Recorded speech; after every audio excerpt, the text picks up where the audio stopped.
Hello and welcome to My Left Ear. I'm Carrie Freeman. This is my co-host, Petey Freeman, who changes positions all during the show. He just hangs here for inspiration. This YouTube channel right now is devoted to getting Kamala Harris and Tim Walz elected. That's the whole summer. That's what we're doing. And my site, if you're new, is called My Left Ear because I get a lot of information through my left ear. This is video 222. It's September 9th. And I have to remind myself to ask you to subscribe if you haven't, or check to make sure you're still subscribed, and like. It helps all of us on YouTube. So I'm jumping right into it because we have the debate tomorrow night, Tuesday night.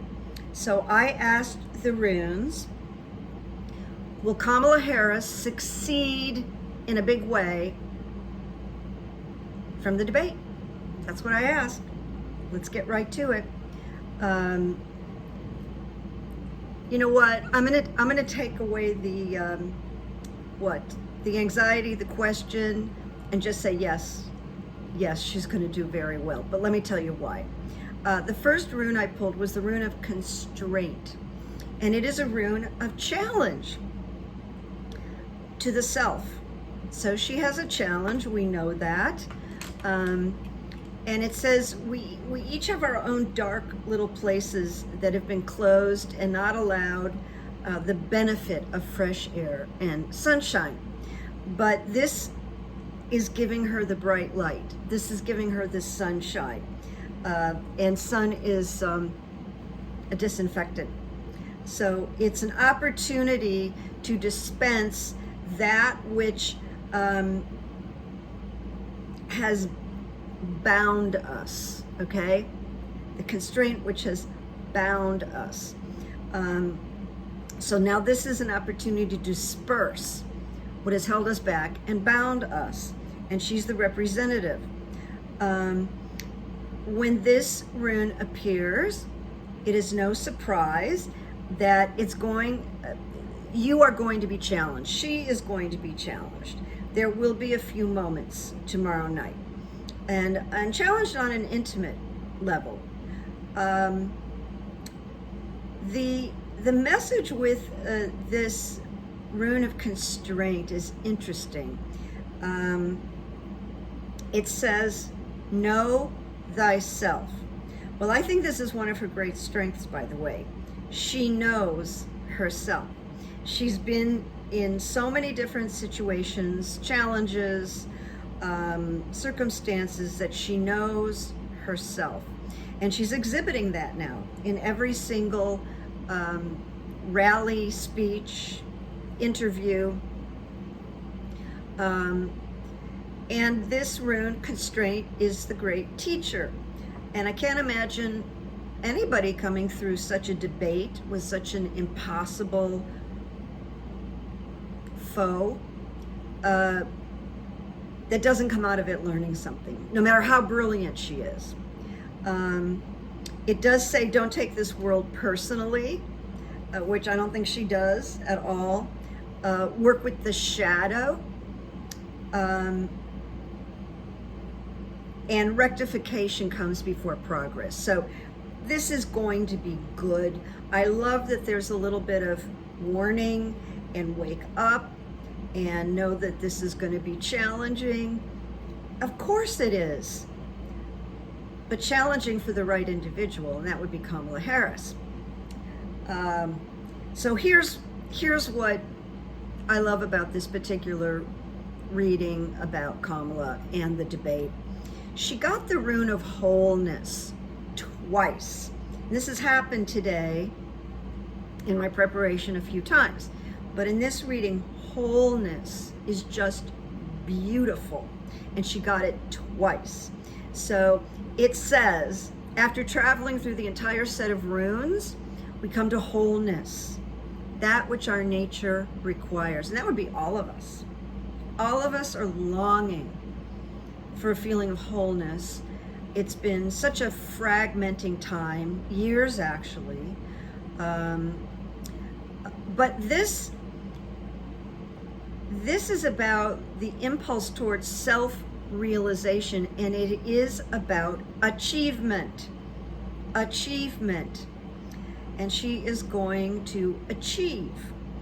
And it loves some of this wording here. It refers to basking in the glory of the sun's rays. And she already kind of does that. I mean, she just embodies sunshine. It's that joyful warrior thing that she exhibits, and so does Tim Walls. So it says, through this wholeness, a new, stronger, more solid, and higher foundation is created. Now I'm going to stop right here. I'm going to just kind of put my finger so I don't lose my spot. We want to rise above the toxic darkness that has shrouded us for a long time now, and this actually says it.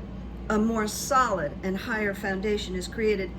And I have had this feeling that the debate, because I have a lot of faith in her, I'm not saying it's going to go smoothly necessarily, but how she handles it, how she comes out of this, is the higher foundation that is created, and it's going to get people's attention. It's a rune of great power. It makes this force available to her. And it speaks to letting light into a part of our lives that has been dark and shut away. That's what she represents. So it's kind of like a harvest from fields that have been stored and ready to carry through the dark of winter's night. So the debate is going to help elevate, and she's going to come out shining. Now, I wrote a note here to myself right before I turned this on and invited Petey to join us. I was listening to Jen Psaki this weekend. I think it must have been Sunday. And she was talking about the debate, and she was talking about, she made sure that we all know about her qualifications and the two presidents that she's worked for and all that she's done and experienced. And she was rattling off all the things that Kamala must do and remember to do in order to be successful. But I'll tell you, I found Jen Psaki, and I think she's a talented woman and a smart woman, and she will get under my skin from time to time.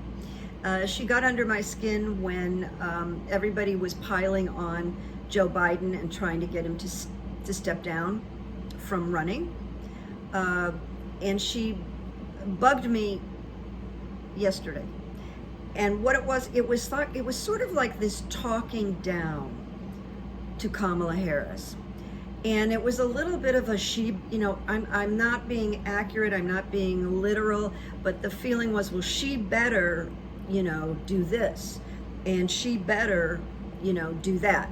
I want to say again, she didn't say she better. This is me, but I'm giving you the feeling.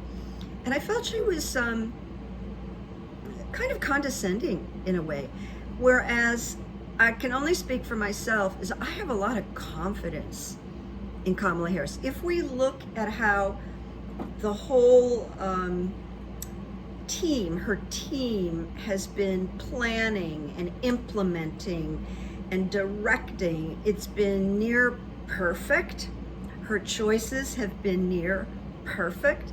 And her first choice, of course, of Tim Walls is perfect. And so the things that Jen Psaki was talking about, I'm sitting there thinking, Jen, she already knows this. She's been through hundreds of cases with murderers and criminals and tough guys operating, in a man's world. She knows what to do.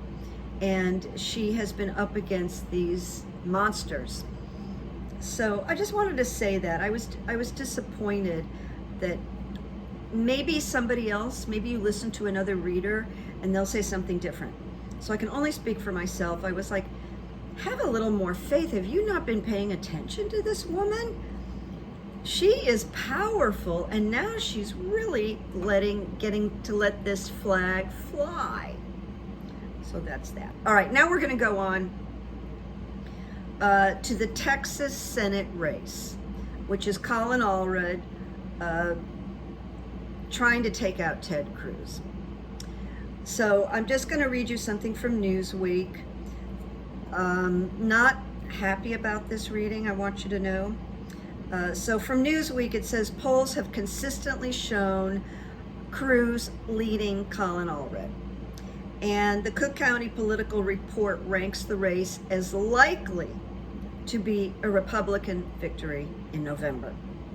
However, Democrats are holding out hope that they can flip the seat, which would also give them a significant boost in their bid for main control of the Senate. Of course the Democrats want to do that, and I hope they do that.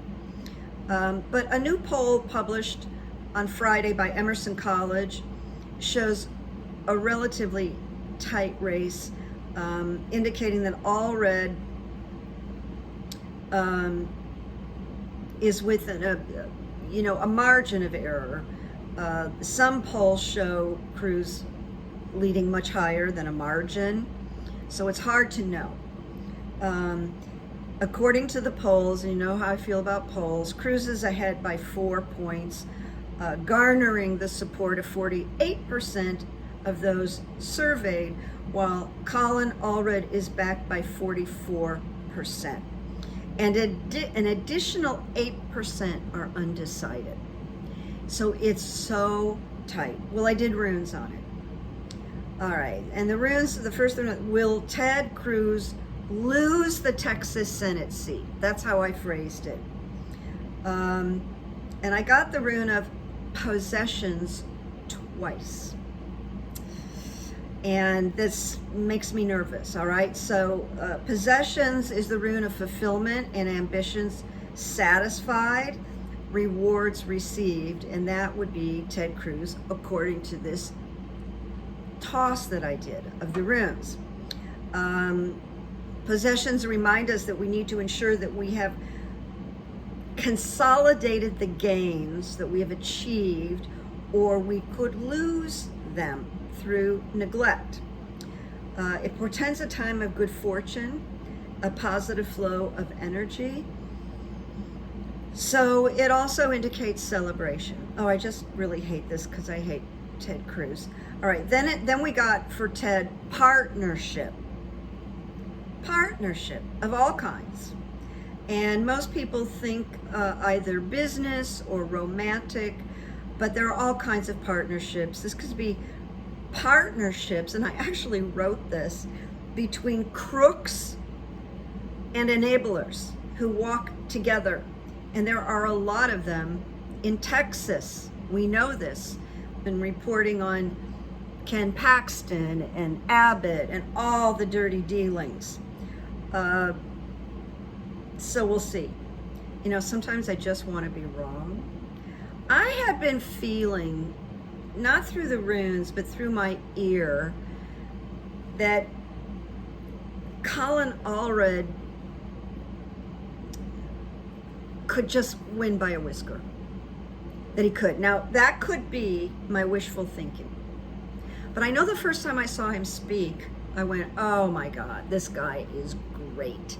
And, you know, he's very supportive of women in choice. Such a smart guy, ready to go to work. It just could be so great for Texas. So I threw the runes for Colin Allred, and I got the blank rune twice, which is unknowable. And I suppose that could be looked at as positive. It does say that blank is the end and blank is the beginning. And this rune is a rune of trust and should be taken as evidence of your true destiny, Colin, which rises like the phoenix from the ashes of what is called fate. So that's kind of hopeful, correct? But the blank also portends a symbolic death. It could be a death of his former life, where he becomes a senator, a death of his dreams, because he really wants this.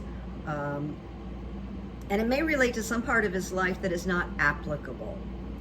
So it advises relinquishing control, which is a huge challenge. And it's this place of just standing in the unknowable, which for all of us is very hard to do. Now within the blankness is potential. And it suggests just move forward with faith in your heart. I can't believe, this is me, I can't believe, and I've heard from a lot of Texans that were happy that I did a reading on Texas a few days ago, that forces are moving unseen in the background. And there could be a shock here. There could be a shock. As of this reading, it's reading very well for Ted, but we've got less than 2 months and there is a possibility. So we gotta kind of hold a really positive thought for Colin Allred, but you know, be prepared. We're not going to get everything we want. It's just hard to fathom. There's a few people in the Senate and in Congress, and it's hard to fathom that they are being voted in again. One of them would be Jim Jordan, and I'm gonna address Jim Jordan in my next video because I didn't have room today. There was just too much to talk about. So the blank rune for Colin does represent the highest possibilities of a human endeavor.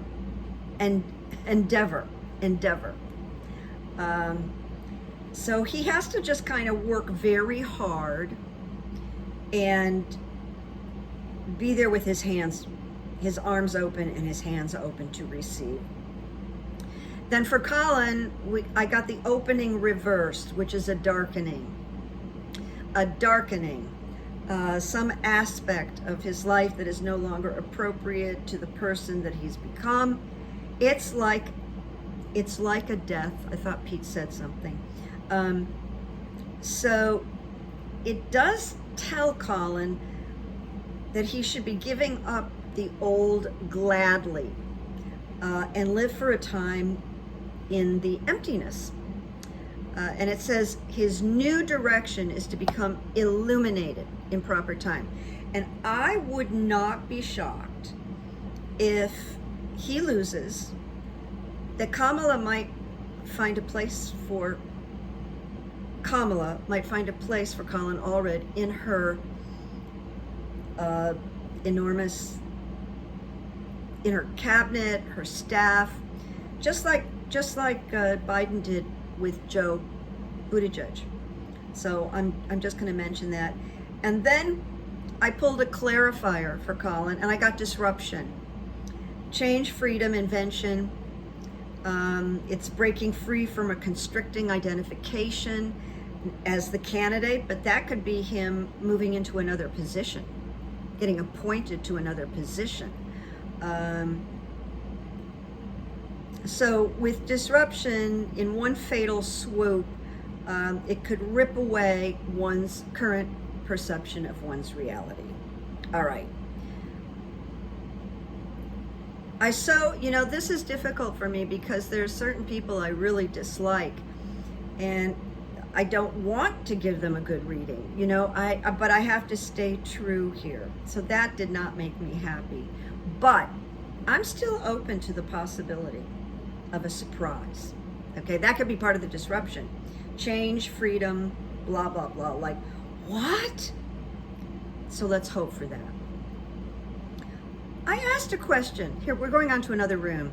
Are there Republicans that are on the down low who are planning on voting for Kamala in secret? and I got fertility, I got movement, and the answer is yes.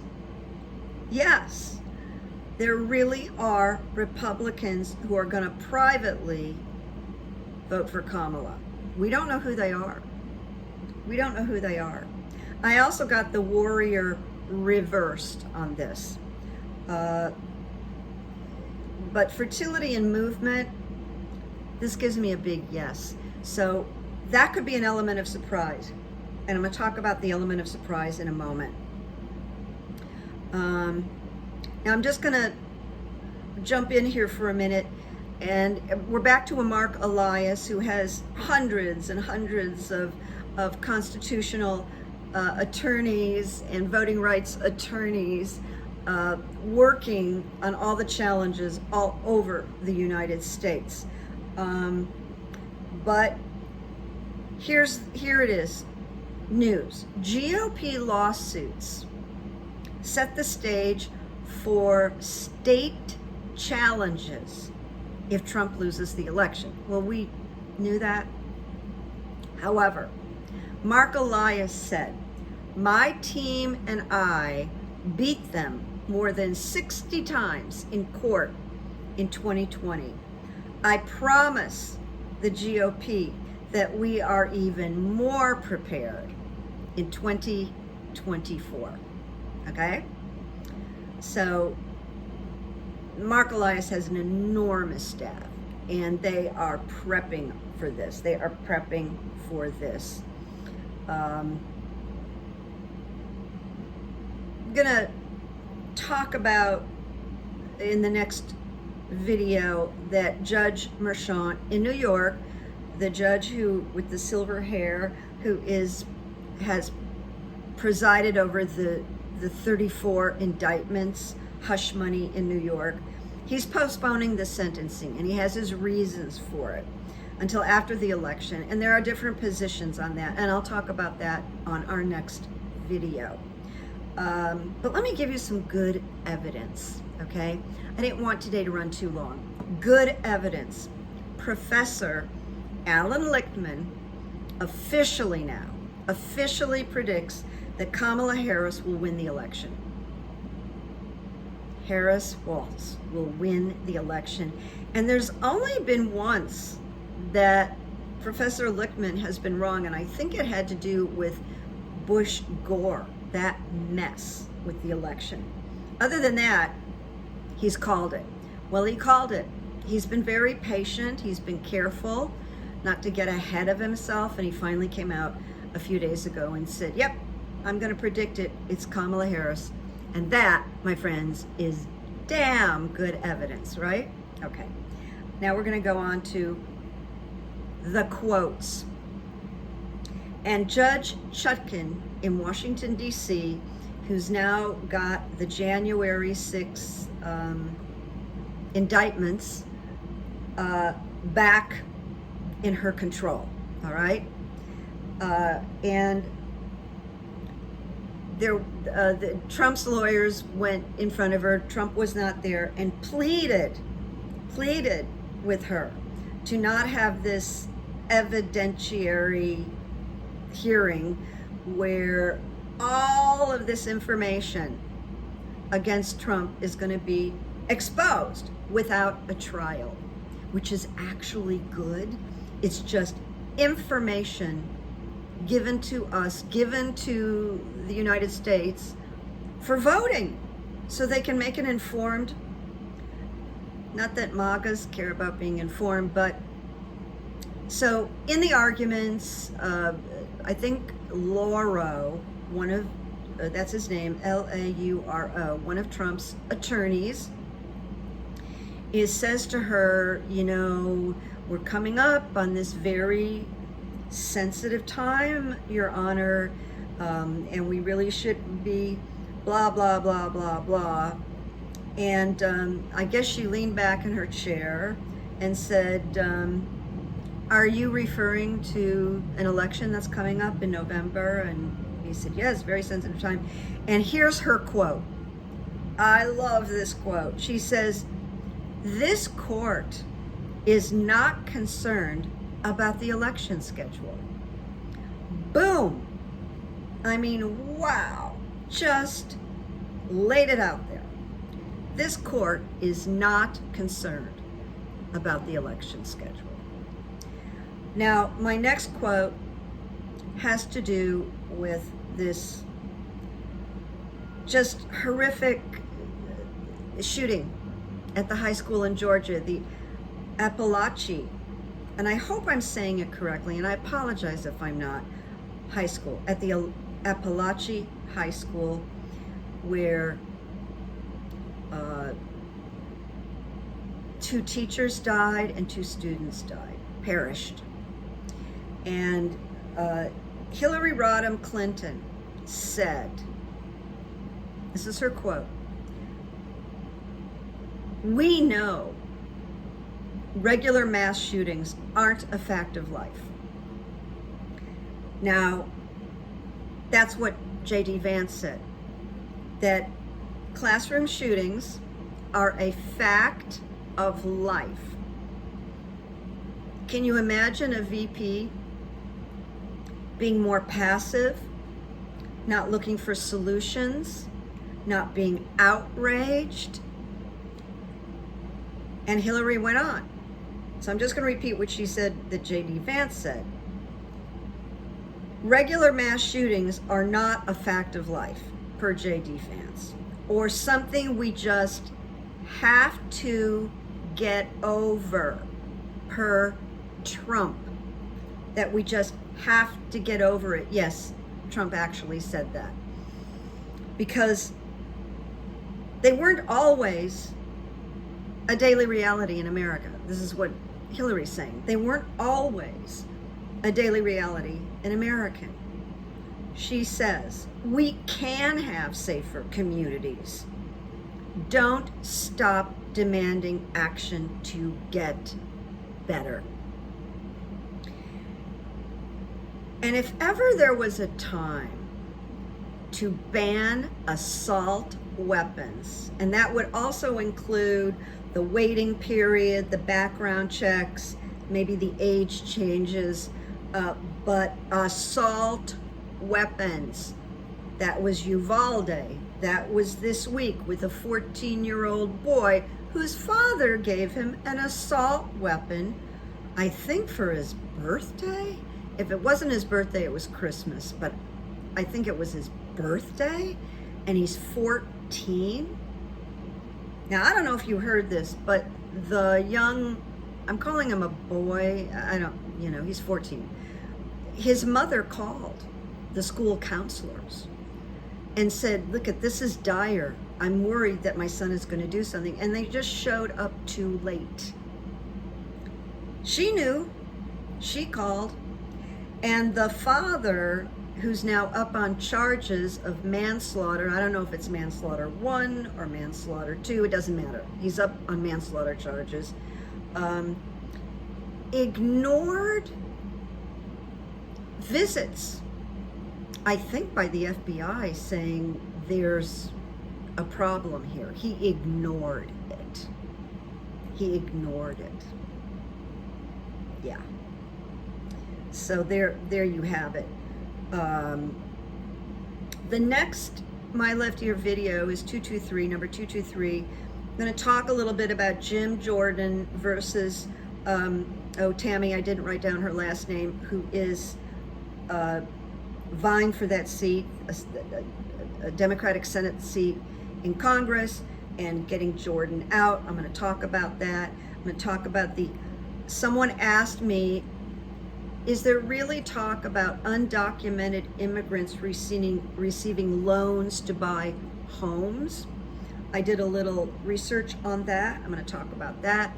And very interesting, Dr. Bandy Lee, the psychiatrist that was, I think she was removed from Yale or Harvard for editing the book that all these psychiatrists wrote in, that called Duty to Warn, which is 4 or 5 years ago, and she got let go. And she's part now of a big group of specialists that are talking about all of this, but she talks about this very real phenomenon called shared psychosis. And I'm gonna discuss that with you too. And there will be more. Of course, I'm gonna talk about the debate. And I have to admit something, I'm not looking forward to watching it. I have a hard time tolerating hearing Donald Trump's voice, things that come out of his mouth, the lies, the insults, the misogyny. It's horrible, but you know, I'm kind of going to take one for the team and watch it. I feel a responsibility. If I didn't have this channel, I wouldn't feel a responsibility, but I feel a responsibility, and I'll probably be cringing and going, oh no. That's what I do. I kind of like, this is very serious, but I'm gonna say something kind of amusing, that watching this debate for me is like watching figure skating finals, which I find very painful. I don't really like to watch those until the person wins, because I'm like, oh, he's gonna drop her, she's gonna, oh, she didn't make that turn, and I'm like on the edge of my seat. So I don't like to watch figure skating finals, whether it be a single person or couples. It just makes me so nervous. It could be the empath in me, I don't know. Petey's hanging his foot over the edge. There you go. He's sound asleep. And that's how I feel about the debate. You know, it seems a shame to me that Kamala Harris, this incredibly accomplished woman who is such a hard worker. I don't know, has the woman slept since she's been nominated? Has she eaten? I like worry about her. She looks well though. That she has to demean herself by standing on a stage with this criminal, this felon, this liar, this rapist, this total psychopath and sadist, that she's got to stand there and take it seriously. But I expect the best from her. Every decision she has made so far has been so good. So good. So I have faith that Jen Psaki doesn't have, evidently. I feel like I really see this power in Kamala Harris and how she has accumulated. She's earned the confidence that she has now, first of all, through this hard work and each position she has held. And of course, the influence of Joe Biden. I mean, he's really prepped her. He's really prepped her. So I wish her well tomorrow night. I know you do too. But remember the runes that she got about this debate. Wholeness. Wholeness. Twice. So hold on to that one, my friends. And I didn't mention this at the beginning, but been suffering from the heat in California. There was a day last week, Thursday, where I had to go to that parking violation meeting. It wasn't a judge, it was some executive with parking violations. And then I went to the DMV to take a driver's test because I have to get a whole new driver's license. And in the 111 degree weather, I flunked the written driver's test. In fact, I flunked it twice. I'm waiting for the weather to cool up. I'm studying it more, but there's something about just that crammed, hot DMV place with people just churning and bumping into each other, and it just undid me. So I have to do some self-hypnosis and I have to do some more prep. But the parking violation meeting, which I came with a stack of evidence, including a surgeon's letter saying this woman couldn't drive and the car that's not hers could not, anyway. He was a very nice man. Here's what was amusing. He looks, because he's not gone, he looks just like Larry David from Curb Your Enthusiasm. I mean, I saw him through a window and I went, oh my God, I have Larry David as my judge. He's not like Larry David at all, but he looked just like him. He was a very nice man. He was very easy to talk to.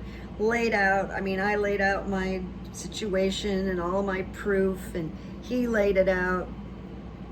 He did explain to me that somehow my VIN number got assigned to this ticket. And clearly, when he looked at the photo of the black car that got the ticket, it was my car. It's not my car. I don't drive a black car. So convoluted, that's all I can tell you. I was thinking about going on and on, but no, it was just so convoluted. So he's not allowed to say, you're free, you're clear, it's expunged, because what he has to do is he has to go write a report about his meeting with me. And the meeting was, recorded with my permission. But he was a nice man, and he tried to tell me subtly, just kind of forget about it. I'm gonna get a letter in 10 days. I'm gonna say I'm 99.9% sure they're gonna let this go. His report is, let it go. It's not her car, it was a mistake. So I think that's one. Keep your fingers crossed. It wasn't unpleasant. The man was very kind. I told him about my accident. I showed him pictures that you even haven't seen, that are just horrific. And he was like, whoa. So I think it's okay. I'll keep you posted. But Larry David, so when I left, I said to him, well, I just didn't plan on Larry David being my judge. And he laughed, and I said, I'm not the first person that has said that, I'm not that person. And he went, no, you're not the first person. So this man gets this all the time. I was just finding a little comedy in the situation. Anyway, I'll see you soon. I meant to apologize for the heat, but ever since I was a little girl, I've suffered in the heat. And my mother's the same way, was the same way. Absolutely almost crippled when it gets into the hundreds, where I can't hardly function. And I have to close up I have 2 air conditioners, but I have to close up the apartment and be in the dark, and for it to be tolerable. And if I go out for an errand, like I did in 111-degree weather, it does me in. So that's what delayed me this week, and I apologize. It's over 100 today, but it's going to drop on Wednesday. And you can hear I've got the air conditioning on, because there's no way I could sit here without air conditioning and talk to you. Okay, now I'm done, but I'm gonna give you a little shot of Petey, because he usually changes position. Now he lets me do this almost like he's a rag doll. He just lets me do whatever I want. Hey Pete, can you say hi to everybody? Can you say hi to everybody? Oh, good boy. He's a good boy. He's not happy with me, but he'll get a treat. There you go. I want everybody to get a shot of you. They like you, Pete. Okie dokie. I'll see you after the debate. Be there or be square. Bye-bye.